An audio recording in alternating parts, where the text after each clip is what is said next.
Good evening, ladies and gentlemen, and it is time to basically put a bow on everything and conclude our Spying on the Scammers 4-part series, in which I think, even if nothing necessarily conclusive comes out of this, I'm pretty sure the message is fairly clear enough. So let's put a bow on it and see how this all ends. In the first few parts of this video series, I discovered a scamming call centre who had CCTV.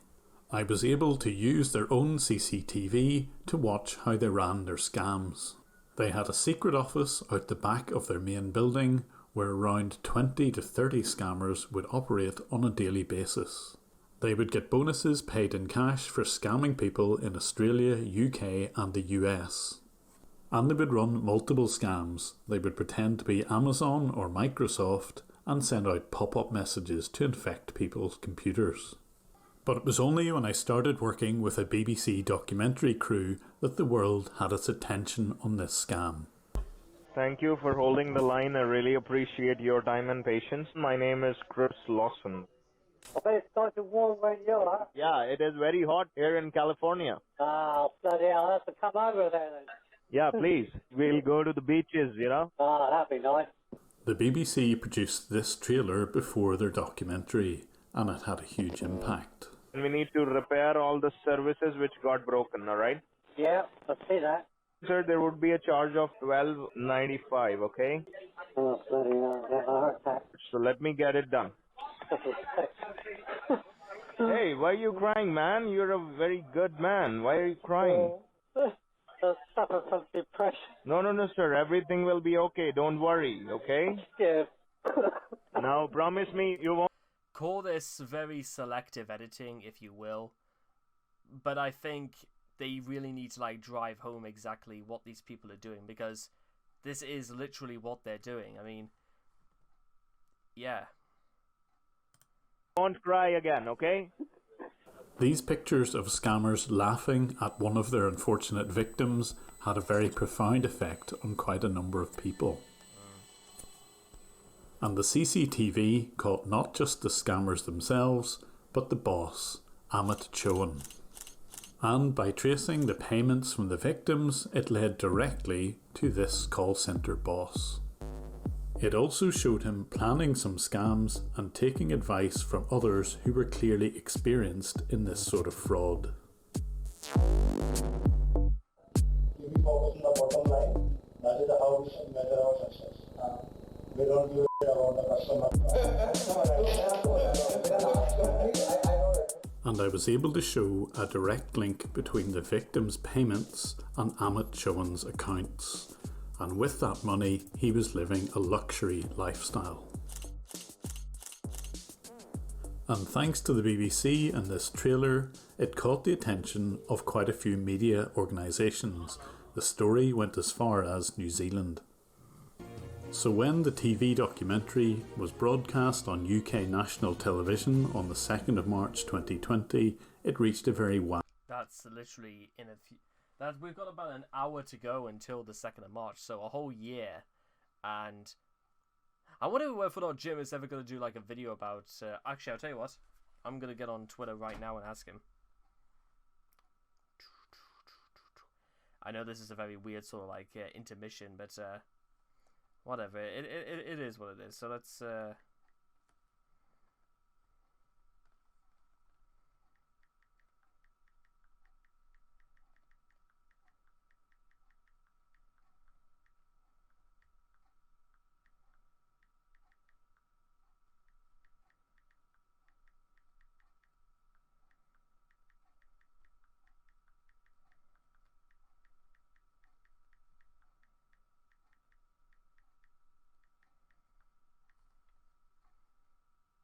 Right, okay, let's see if there's any response. I'm not entirely sure. Jim's probably a busy man anyway, so let's just not... the best thing is to basically hope for nothing, but... wide audience. And one of the people supposedly watching was this man. His name is Karan Goel, and he heads up the cybercrime police in Gurugram. the location of Amit's scam call centre. And in under 12 hours from the broadcast of the TV programme, Karan's team raided the call centre. And they went into the right place. They went to the building behind Fairmart where the scammers were located. They also went to Amit Chohan's luxurious home address, and there they picked up some of his laptop equipment. Chohan was living in the DLF Magnolias building in New Delhi. The Magnolias apartment complex was a luxurious location. It overlooked an Olympic-sized swimming pool and had access to a golf course. And Chohan's rent for this apartment was 5 lakh or 500,000 rupees, that's about $6,000 per month. That sort of rent is almost unheard of in Delhi. And according to reports, the laptop contained the scripts which the scammers would use to dupe their victims. And they also uncovered personal details of those victims, including email addresses, credit and debit card numbers, and checks written to one of the many aliases. So as Goel was giving the press conference, he revealed some of the critical details of the arrest. And it wasn't just Amit Chohan who was arrested. Here on the right is Sumit Kumar, who was supposedly the accountant for this company. The newspaper reports revealed that Chohan and Kumar... Do handcuffs not even exist in Delhi because they're just holding hands? Then again, I suppose these two wouldn't be able to run too far anyway. I'm pretty sure these guys would be able to catch them. And since... Well, you get the idea. Were both college dropouts, and that the police had sufficient evidence to press charges against both. So bizarrely, hand in hand with their arresting police officers, they were paraded in front of the cameras in the Gurugram police station. Maybe this was just to send a message, possibly. But then again, I think the handcuffs would have been... I don't pretend to know exactly how this works, but, you know. So this is obviously an amazing success, something I never thought would be possible. But honestly, I don't think anything would have happened had I just produced the video on my own. It really needed the extra media attention. But there are still a number of loose ends, particularly how are the victims going to get their money back? Well, there's at least one good news story, because the person who was featured at the start of this video, who lost more than £1,200, has been compensated. But that didn't come through the seizure of assets. Instead, someone who's a viewer of my channel felt so sorry for the man who had been crying and was suffering from depression that he offered to return all of the money that was scammed to him from his own pocket.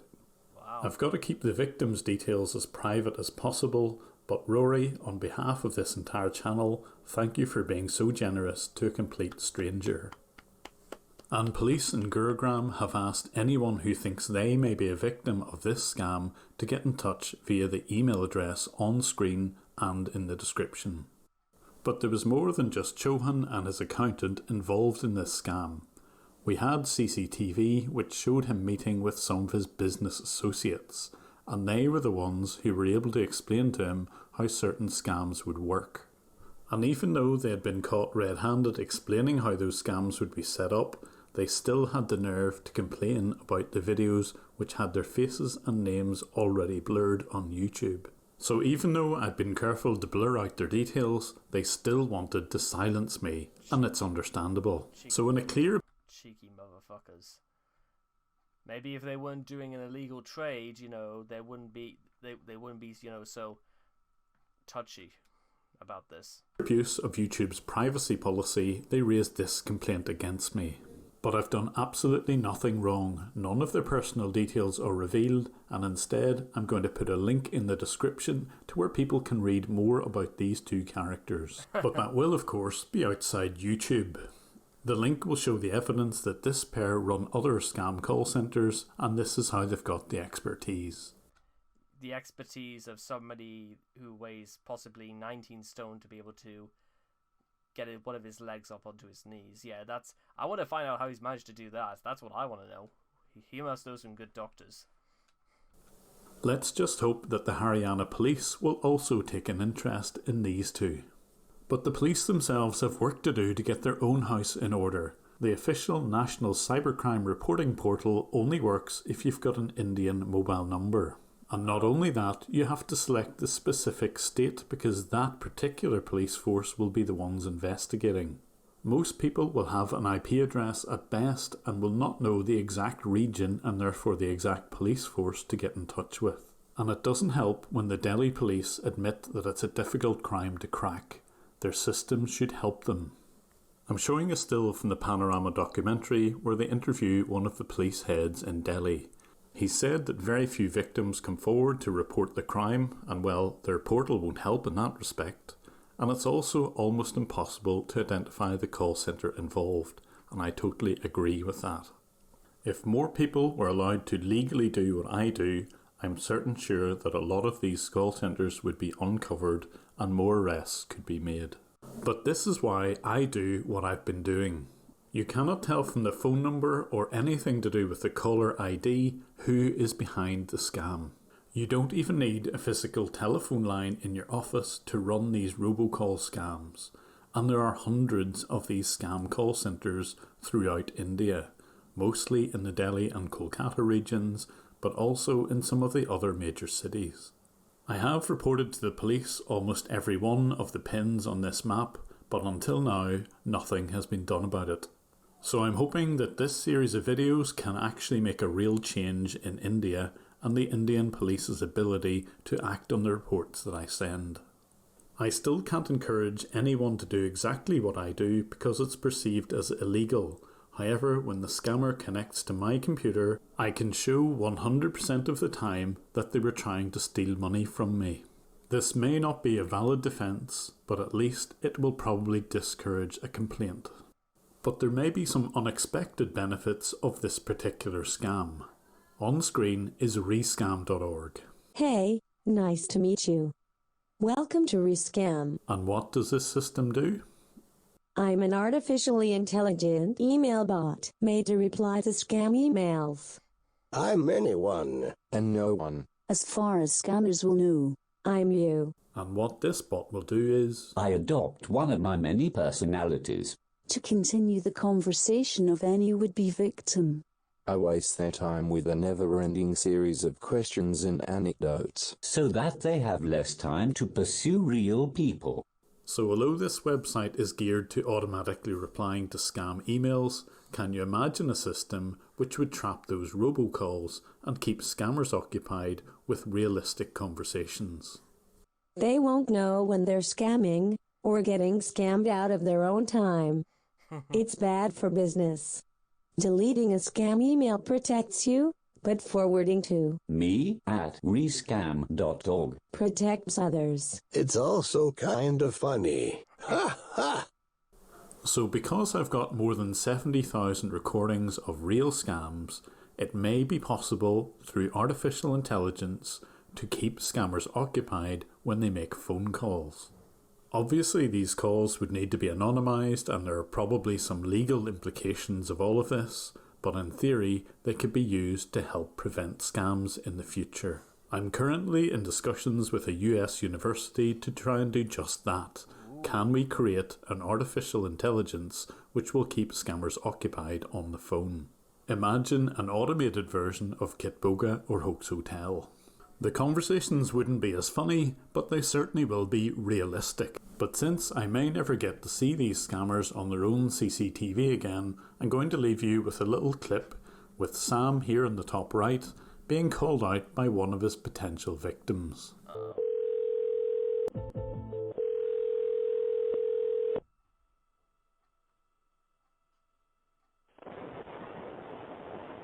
Thank you for calling technical department. You're talking to Sam. How can I help you? Yeah, what is your company name? So the company name is Premium Technical Support, and that is based out in California. How can I help you? Okay, Premium Technical Support.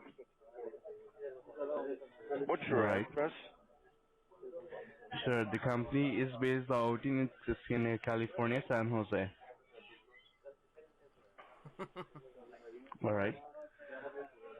So if I ask you, sir, can you please tell me what kind of problem you're facing with the computer? Yeah. It's a virus you just infected it with.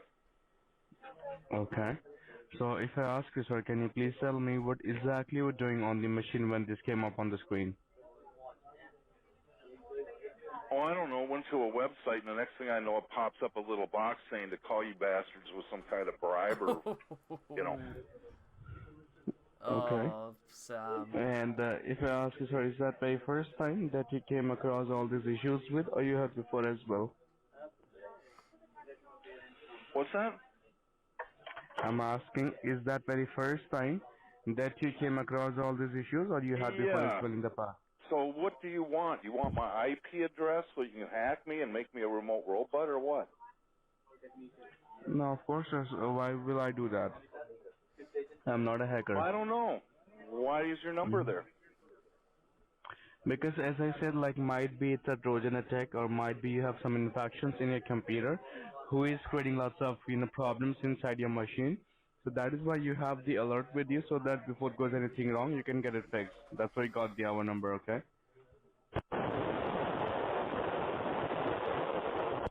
All right.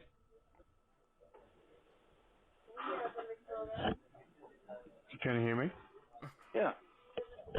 Well, I'm just Right, curious so what scam you guys are running. It's a So scam that you're running. So what do you mean by scam? Fraud, scam, swindle. What are you selling? What are you trying to do? So like, first of all, let me tell you, Here, sir, what you're kind not of f***ing program or whatever are you trying to sell? You're a scammer. I'll tell you. You're not even in the United States. No, yes, we are. If you want, you can come like physically at our place in California. Well, I'm just curious, what kind of a fraud ad are you running on a website that pops up and threatens people to call your number? If you're a patron of mine, you can see a different ending, one which would be an instant demonetization on YouTube, but is very funny. If you would like to support me on Patreon, there's That's a good enough reason to do that. So, that is the end of that, ladies and gentlemen. That is the end of the 4-part spying on the scammers story. I'm gonna, and just before we go, ladies and gentlemen, in the spirit of fairness,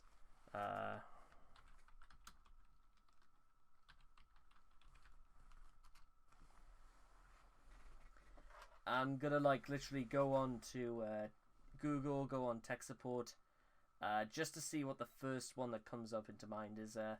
There's one called Super Office. There's one that's just called Tech Support Group. There's Curry's. That's the only one that kind of looks a little bit shady. Is maybe Super Office.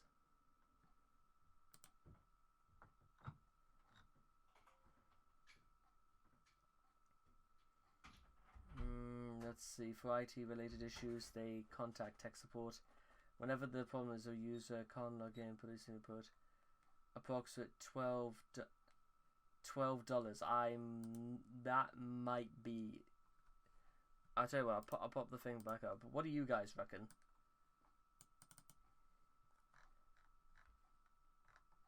What's this? Super Office. Why tech support is crucial to the overall user experience. Posted by Stephen McDonald. Last updated 4th of January 2021. Tech support post. What is tech support? Tech support versus customer support.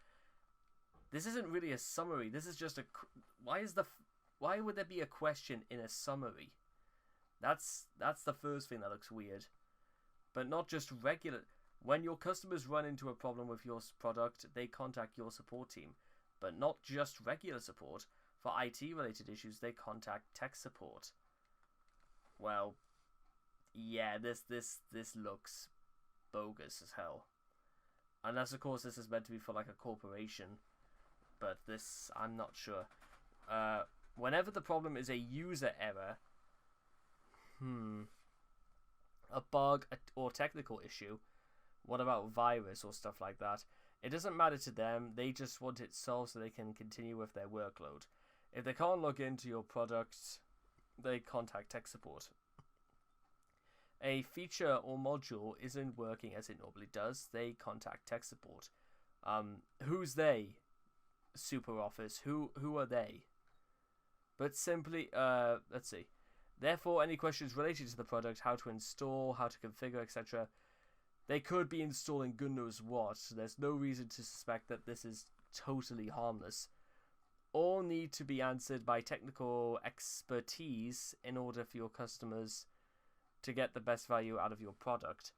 If you don't have a tech support team in place to answer these questions, well, if you were running a corporation where you needed, computers and I'd assume tech support as well, then maybe you'd probably need that. And this leads to higher churn rates. This is 100% BS. What is tech between? There is a lot to get in here, and I don't even know if this is technically all legitimate anyway, so let's just go to the very bottom just to see if there's like a number on here. Okay, reviews. Let's see. Comments. Enjoyed reading this post in particular. Oh, I bet you did. Excellent. Great tips. Really enjoyed this article. Great information. Tech support is the most important product. How much do you want to suspect that none of these are written by the people themselves? I mean, because none of these seem to be critical in any way whatsoever. That's got me very, very interested. Solution pricing, CRM user plans, Euro 5. I think we should just like put that aside for 1 second. I think maybe it is, but I'm not necessarily gonna try out because usually they don't really have like a plan in place to say, do with this like 60 euros a month and we'll have your bases covered. So, well, that's probably got me interested more than ever now into. I wouldn't even know really where to begin in all this, but if it's anything like Jim has done, then if there's a will, there's a way to get people's money back. So that being said, I hope every single one of you has enjoyed this little mini-series, and I hope to see all of you guys again in the next video. Take care. Bye-bye for now.